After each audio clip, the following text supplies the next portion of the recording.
One of the most exciting things about real estate is actually finding a property. And there's 14 ways for finding a property. The way number one, brokers, is the way we've used to actually find our properties. We've built the relationships with brokers. Now, ways 2 through 14 definitely work, and we've actually tried these ways, but they take a lot of energy, so you're going to need to focus on them to actually consistently get results with these ways. So brokers, right? Brokers are located in the big metropolitan areas. Like, for example, like when I go down to Atlanta, I reach out to Greystone Brothers, right? And then I reach out to Cushman and Wakefield. Those are the local brokers in Atlanta that have relationships with the property owners. Now I build that one relationship with the broker, and now I get access to 100 relationships with property owners. And like when I first go into a market, I always call the brokers, right? I let them know what my criteria is. Like I tell them, like, I want properties between 100 and 300 unit properties. I want properties that are between 10 and $20 million. And the reason why I tell them that is because when properties that fit my criteria actually come across their desk, they're more likely to reach out to me and let me know, hey, we found a property that might fit your criteria. And then I follow up with them on a consistent basis. I follow up with them once or twice a month. So let them know I'm there, you know, let them know that I'm out there looking for properties. Let them know that I want to do a deal. And I'm looking to build a long-term relationship with these people. So when I'm reaching out to them, I'm actually being genuine. I'm asking them, how's your kids doing? I'm remembering things from previous conversations, and I'm bringing that up in the current conversation. So it's a genuine relationship. It's going to be a long-term relationship. And then, guys, when you're working with sellers directly in methods 2 through 14, the most important thing is to focus on trying to be a problem solver, right? If you're kind of contacting sellers, if they've got, you know, postings out there, it's a high probability that they got a problem, right? It's just kind of your job at that point to dig in, and you're gonna have to do some work with these methods, right? But you got to dig in and focus on those pain points and try and solve the problem for them, right? They could have any number of these problems, right? They could have inherited a property and not know what to do with it. They could be going through a divorce, right? They could be going through a foreclosure. They don't know how to run the property properly, and the bank is going to take it from them, right? It could be declining health, right? Just a mom and pop they're just getting older and they can no longer take care of the property properly. Any of these things could be an opportunity if you've got that problem solver mentality. So the first method of 2 through 14 is direct mail, right? And this, guys, is when you're going to go out and you're going to send out direct mail straight to the seller, right? You're going to target these guys and you're going to send them. They're not going to know this mail is coming, right? They're just going to get it, and it's going to be a targeted message straight to them. This can be email, this can be classic printed mail, but the point is you're going directly to the seller to bring your message straight to them. And you want to make this personal, guys. You want to do everything you can to make it a personalized message. If you found a pain point for them, you want to focus on that pain point, right? You want to use their right address and their name. You can put pictures of yourself and your business partners and your family on the message that you send to them. You can handwrite it, hand sign it. Those are excellent touches to know that you kind of put the effort in for them on this property. You usually want to keep them shorter too. You want to keep them to within a page or so in length. You know, it doesn't have to be a long message to get your point across. This is a pretty effective way for the mom and pops, right? The small owners that might feel a little bit better getting that personal touch. And you can purchase mailing lists for these guys. There's a couple sources down below. You can purchase them or you can build them yourself, right? There's no wrong way to go about this. Yeah. Then using public records, right? So this is very similar to the direct mail, where now you're finding this information through the public record. You're finding actual contact information for people that own properties. It's all in these public records. Now you can sort it through the person's name, or you can sort it through LLCs and corporations. Public records is going to be basically the local governments that have all of the tax information for the property owners. Yeah, I heard a fun strategy about public records about you could find investors off of public records too, not just sellers. Um, if you're looking around and you see a property for sale, and then check the surrounding properties and see who the owners are. If there's a bunch of LLCs and other big investors in that area, you can give them a call and say, hey, I got this new deal. It's right down the road from deal X or Y or Z that you already own. Would you be interested in taking a look at it? So just another fun tip I just heard of today for public records, not from going after the sellers, but from going after investors as well.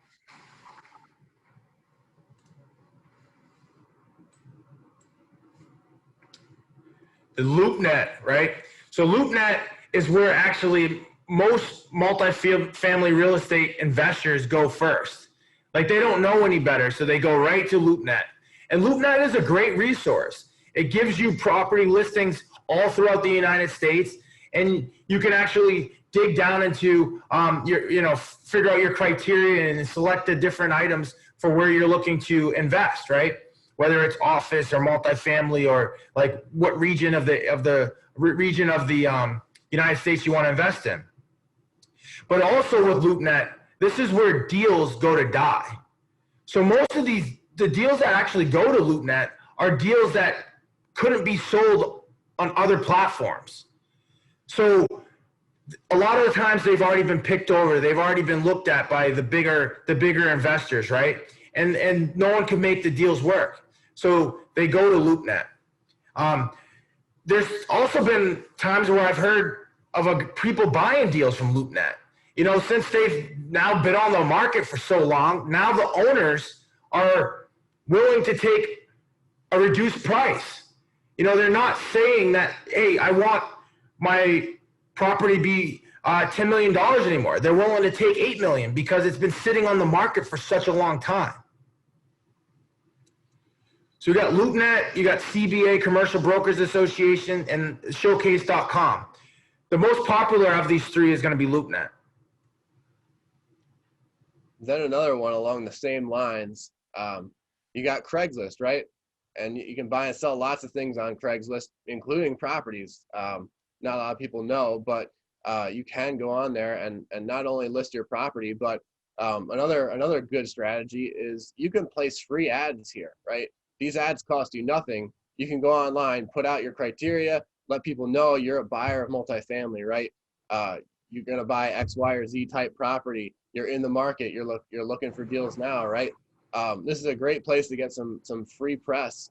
And then there's checking through the listings, right? There's definitely some mom and pop owners who do sell their multifamily assets on Craigslist. So definitely not one to overlook. Yeah. So property management companies. Now, property management companies are your quarterback when actually finding properties, but they can also be a secret weapon for actually finding properties to buy and acquire. So property management companies will let you know, like, hey, this is what the expense is, or this is what the revenues you can look for to expect at this property. But they also have relationships with other property owners. So they know when there's pain in the market. They know when, another property owner might be looking to sell. They know when another property owner is struggling, right? So they can then give you that information so that you could then reach out to the property owner and see if there's any synergies there where you could potentially purchase the property. Property management companies are experts, so they know the specific areas. They know the owners in the areas, and they know who wants to sell and who doesn't want to sell. They know who's doing well and who's not doing well. So definitely want to build relationships with property management companies. So the auction houses. Now the auction houses are where properties go when they go into foreclosure and the bank starts to take them back, or the property has been repossessed by the local municipality, right? So there's been so many local fines that have accrued on that property that the local area takes it back, and then they put it on the auction block. Now, with auctions, yes, you can get a great deal, but the properties are usually very lowly occupied, and then they're also you don't really get an opportunity to do a full due diligence. So you're buying something as is that potentially could have a huge problem, that could potentially have, leaky roofs. All the units are down to the studs. So it's going to be typically a big overhaul that you're going to need to do to these properties that you find on auction sites. Now, boots on the ground. This is when you have someone who's local, right? Who's local to the target market you want to be in. And they go and they secret shop other properties in the area, right? So they're constantly looking at potential for opportunity. Like if they go into a place and they see that the rents are $200 to $300 below market value, you now then go in there and then they report that information back to you. Now you can reach out to that owner and make an offer on that property, right? And now you know that there's opportunity there because you've seen that the rents are $200 to $300 below market value. Boots on the ground keeps an eye on properties that are being neglected, properties that are, people are not spending money on the landscaping, or the people are not spending money on maintenance issues. And then as these issues pile up, it becomes obvious to people going onto that property that this is potential for opportunity.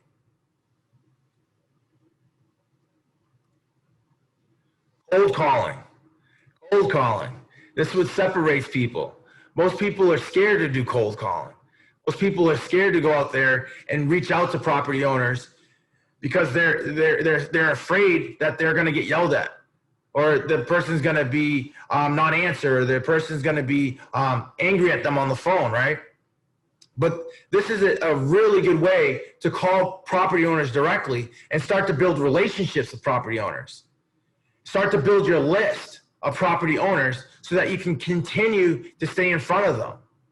And some people will use like virtual assistants, or they'll hire a sales team to go and make these appointments with these property managers or property owners. And it starts the communication, right? But at the end of the day, you're going to need to hop on the phone. You're going to need to talk to this owner so that they're comfortable selling you a $5, $10, $20 million asset. We got advertising. You have with Google and Facebook and the local papers. You now can put these ads online to attract people that are looking to potentially sell their properties, right? So maybe somebody had a divorce and they're looking to sell their property quickly. Instead of waiting to reach out to a broker and have the broker market the property and then put it online, they might reach out to you if you have an ad online saying, "Hey, we buy multifamily unit properties," right? This can generate traffic for you. Now property owners are coming to you, right? They're calling you. They're reaching out to you for you to come buy their property, right? And then you can also use Google and all these other platforms to find places that are properties that have low rents and have maintenance issues and are facing evictions, right? You can search through Google the property on public records, right? And you can find areas that are property owners that are struggling.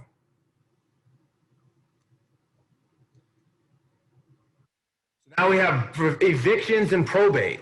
So evictions are when you have a property that has people in it that are not paying their rent.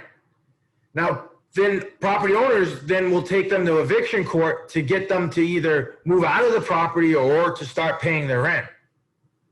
Now, if you've located a property that has a lot of evictions, that owner probably wants to get out of that property. So that's where the opportunity is. That's where the problem is. That's where the opportunity is. For you then to go purchase that property, be able to renovate and put some money in that property so that the tenants that you're attracting are better quality tenants that can actually pay the rent and take care of the property. Now, probate is when the property owner passes away. Now, the property will then go through the probate process. So now you're dealing with typically, the children of the deceased or the spouse of the deceased. And this could be a situation where they don't want to deal with the headaches of the property anymore. They just would like to get their check and move on with life. So then therein lies another opportunity for you. You know, as these people are looking to sell and get out, maybe quickly, maybe in a rush, you can offer a reduced price and get some added value there from the beginning. So that's evictions in the probate. Now banks. Now banks aren't in the business of owning properties. Banks are in the business of loaning money to property owners for them to buy properties. So sometimes what happens is property owners don't pay their bills. And as property owners don't pay their bills, the banks then go and repossess the property. And as banks repossess the property, now they want property owners to come in and buy this property from them. So then you want to build relationships with bankers so that when they do get those properties, you can then go and purchase those properties from that bank and then have ownership of that property. Banks are not management companies. They do not want these assets. They want to focus on what they're good at doing, and that's making loans. So there's definitely some opportunity in buying these properties from banks. So you have your local MLS agent, right? So your local MLS agent is someone who's going to have a local ties to the area. They're going to have relationships to the area. They're going to know property owners. They might only know property owners of smaller properties, right? Like your residential multifamily, like your duplexes and your triplexes and your quads, but they still have relationships with property owners. And you want to definitely network with these local agents because they also may have relationships with people with bigger properties, like the 50 unit, the 60 unit, 70 unit, 100 unit properties. And as you build relationships with these people, it's similar to the brokers. They then will let you know when they come across a property that meets your criteria. So local networking groups, like your meetups, your local RIAs. This is where I originally started cutting my teeth and meeting other people that were similar to me, people that wanted to invest in real estate, people that were willing to put energy and effort in investing in real estate. And as I met with these people, we started to share ideas and started to come across deals that we could partner together on and go and buy. Deals that were bigger than what I could have ever bought on my own. So going to these networking local groups is all about building relationships. It's all about building relationships with people that are already doing what you are doing or what you want to do. And when you're at these events, you need to make sure you're not just going to these events and just sitting there and being passive. You're going to these events with the intention to build relationships and to find people that have deals and how you could potentially partner with them and how you could potentially add value to them. It's a great resource, guys. It's going to cost you nothing to go to these, and they're full of people looking to partner on deals. So this is a huge one right here. Yes.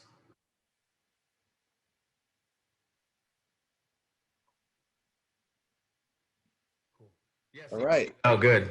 Got one down. Yeah. I think that was pretty good.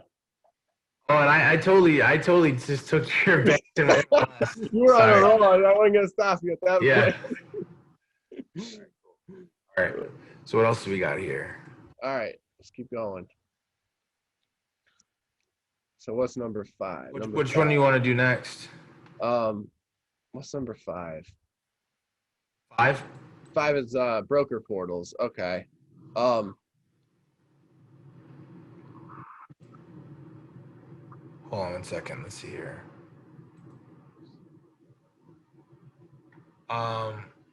So we got finding. Oh, we're gonna do the scripts for property finding methods. You want to do that? Number 7, the broker outreach. Okay. Yeah.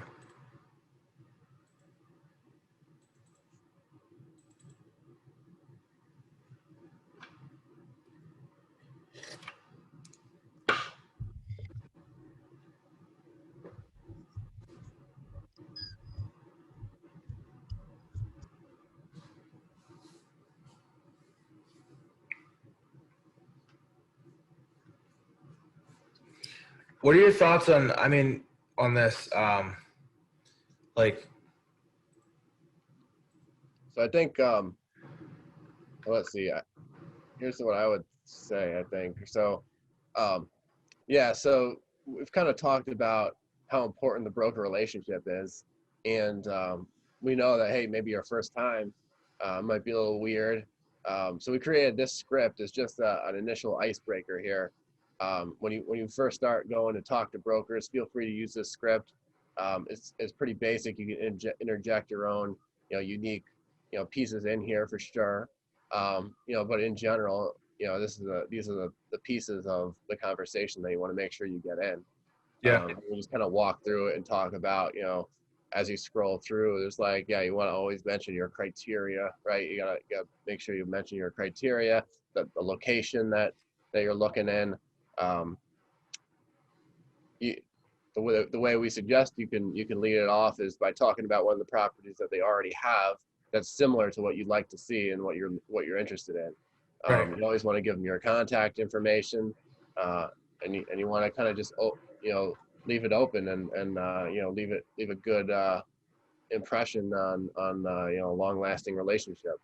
right, right. And then I'm not going to read this, but I'm going to say, there's a script here if the property is still available, and then there's a script here if the property is not available. And then obviously, here's the script, but put it in your own words. Like, you don't have to go word for word on the script. Make it so it flows for yourself, so you're not a robot on the phone. Yeah, exactly. Like this is the guideline, right? These are the important things that your conversation should have. But yeah, feel free to customize it as much as you feel comfortable with.